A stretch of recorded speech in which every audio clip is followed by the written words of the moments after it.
Hello, everybody, and welcome to Main Street Swim with Jim, where we try to answer your questions and help you navigate those dangerous waters and try to avoid the sharks. So, welcome to Swim with Jim. We have with us today a fee only financial planner from Geneva, Illinois. Her name is Liane WarcupCFP, and she owns Clarus Financial Planning. Good afternoon, Liane. Hi, thank you for having me on your Swim with Jim episode. Well, today's episode, Liane, is about protection. It's Protection Month here at Main Street Financial Planning. And part of that protection is protecting your good name, your credit record, and some of your passwords. And I know that as a former member of the Garrett Planning Network one day, you posted a personal experience. So I thought you would be an excellent person to interview about protection. So my first question is, how bad is it when your identity is stolen and used to take money from somebody? You know, Jim, I think it depends on how pervasive the identity theft is. And in my case, in retrospect, it was somewhat minor. I had recently moved, and I don't know how my social security number and an address and personal information were taken, but I suspect the title agency, believe it or not. Um, and so somebody got my information, set up a PayPal credit card account, and I don't know that I really would have known about it because we had moved and they were using my old address, and the charges were minor. And after the move, we were swamped with mail. So almost didn't even open this letter from PayPal, but I thought it was so weird to be receiving something from them. And when I opened it, I was just absolutely taken aback that somebody had created an account and made some charges.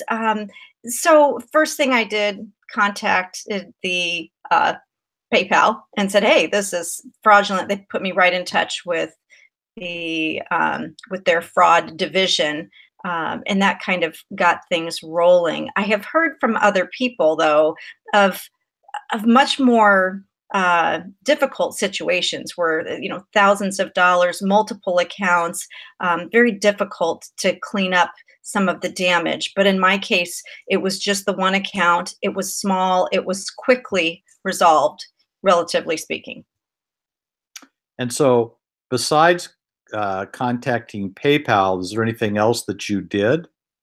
Absolutely. After talking with the fraud division, I then had to file charges with my local sheriff's department, and basically file a police report that I was a victim of identity theft. And that's my understanding is one of the protections. And also, if you have a claim on your homeowner's policy, because many homeowners' policies have identity theft protection, that you need to file a police report. That's a really good step. Did you look at the ftc.gov website where they have kind of a checklist that includes that police report? Absolutely. I actually downloaded that brochure and went right through it. And that was on the checklist, along with, I believe the next step after that was going through and doing a credit freeze with the credit bureaus. And the nice thing about having a police report is that then the credit freezes don't cost any money if you're the victim of identity theft, as confirmed by a police report. Perfect. Something similar happened to me. I got a letter in the mail from Ally Bank. And although I had recommended Ally Bank for high yield savings, I had never had an account there. And so I opened it up and said, "Please contact Barbara so-and-so." And I called up and said, "Hi, I got your letter." She said, "A couple of weeks ago, did you try to open up 18 accounts at our bank in one day?" And I said, "No." She says, "Well, someone has your information." So I went through the exact same process of filing the police report, downloading the ftc.gov checklist on what to do. And So my next question is, what precautions and safeguards do you employ now beyond that original credit freeze, which only lasts, in my case, it lasted a year? What other ongoing steps are you taking? I actually instituted a permanent credit freeze with all the credit bureaus. So, in that sense, there's nobody then that can open up credit in my name. And then of course I went through and just checked and made sure that any any accounts that I was no longer using, or any old credit cards that may have just been some department store or something. If I was not using it, I canceled it and closed it. I just cleaned up every bit of access to me and to minimize it. Um, and then I just went through my passwords and made sure that that things were adjusted and changed just to be extra safe. And how do you control your passwords? You know what? I am a huge fan of a password manager program such as 1Password or LastPass. I've actually used 1Password for, I think, almost 12 years since it came out. So 11 years, however long that company's been in business, I've been a proud supporter, just because not just from the safety and security and the way they encrypt the information, but just from an organizational perspective, whether it's my business account or my personal account, it's just a great way to manage all of that information. Well, I agree with you. I'm a LastPass user, and at last count, I had over 500 passwords in there. So there's no way that people can manage passwords efficiently and strongly. Speaking of strong passwords, so how do you make up your passwords? Well, the program will generate it for you, which is far better than anything I can come up with myself. And so I will rely on that at times, or I will just put together a crazy password where I may substitute numbers for letters that look similar, and uppercase, lowercase, you name it. But it gets, and I guess since I don't have to memorize it, it's fine. I just make sure that it's stored appropriately within the 1Password program. Correct. So one of the things that at Main Street Financial Planning we do is we recommend every client have not only a will and maybe a trust and powers of attorney for medical and financial, but we also recommend a digital exit strategy. What are you doing in that area with yourself and with your clients? You know, from a personal standpoint, I think that using something like 1Password or LastPass helps with that digital exit strategy, because as long as your loved ones know what your main password is, they're able to access all of your digital presence, whether it's social media or any other type of an account. From a personal standpoint, although I don't have anything written and formalized, certainly my husband and my children know how to go in and get into all of those accounts.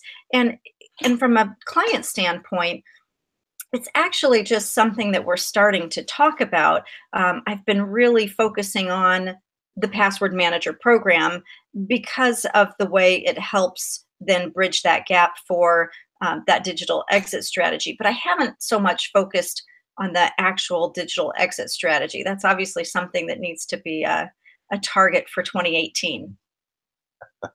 Well, we want all our viewers and listeners to heed your advice and suggestion, and my suggestion, to get that digital exit strategy in place.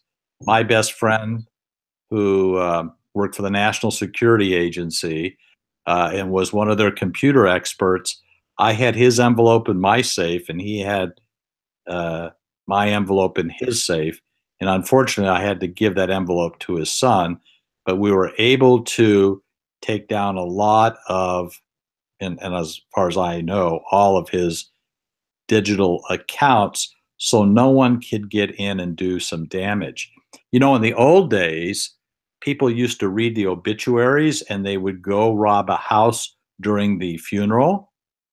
Well, people now read the obituaries and they start surfing around the internet to try to find email addresses and break passwords and things like that. So it's really critical to have the digital exit strategy, in my opinion. Absolutely. And I think that coupled with credit freeze across the board really does help protect people even after they're gone. And for 144 million Americans involved in the Equifax fiasco of all their information being subject to disclosure. In fact, I make a joke that, well, the Chinese have it already anyway, so why worry about it? But that is not the case. So any other final suggestions for our viewers and listeners in the area of protecting your identity and your credit?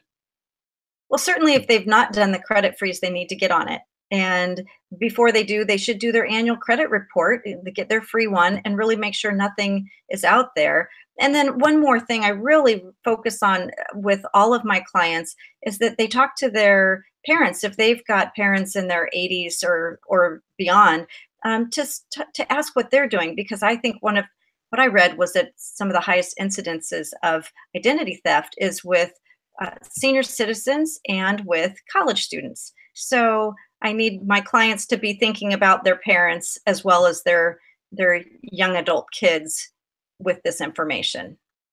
Well, that's a great suggestion for the sandwich generation. Anyway, Liane, thank you so much for sharing your ideas and experiences with us. We've been talking with Liane WarcupCFP of Clarus Financial Planning, Geneva, Illinois. That's near Chicago, right? Yep, about 40 miles west of the city. All right. Well, thank you very much. And everybody, if you have any thoughts or suggestions, leave them in the comments section below. And if Liane or I can help you, you'll find us on the internet. Thank you for joining Main Street's Swim with Jim. This has been Jim Ludwig from Main Street Financial Planning. Bye, everybody.